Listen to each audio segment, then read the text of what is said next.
Hi and welcome to Inside Line, where we look at all things motoring. And this week it's a huge one for Formula One fans, with the circus once again rolling into Melbourne.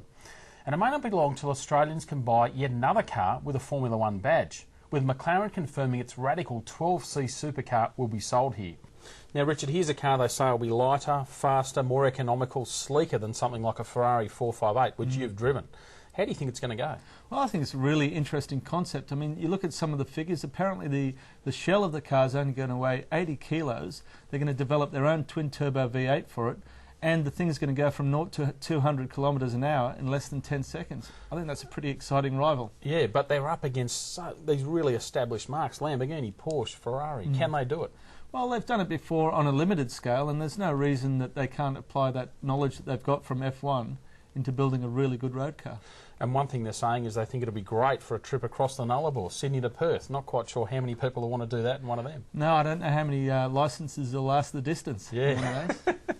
Now, at the other end of the scale, we've got the imminent influx of Chinese cars.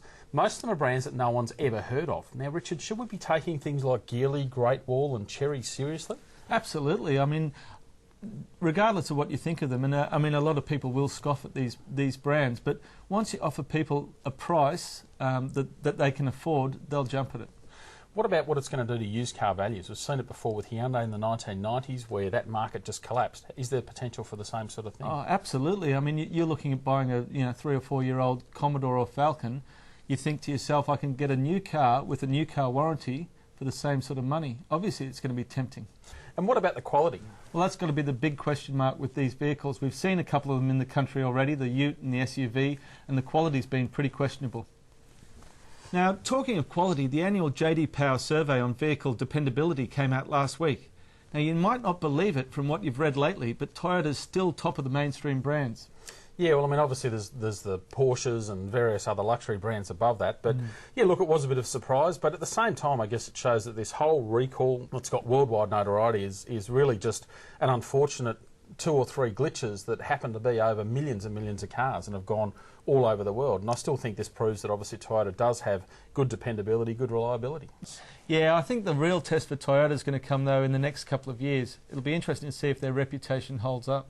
Yeah, well, that's the thing with Toyota, reputation, or their reputation for quality is so crucial. Now, before we go, the Grand Prix is coming up. Red Bull showed amazing speed, didn't quite win, but showed huge speed at the first race. Can they win in Australia? I'd like to think so, but I really think the Ferraris were dominant, and I think they'll win again this weekend. Well, good chance, but I'm going for Mark Webber and a Red Bull. And that's it for this week on Inside Line. We'll see you next time.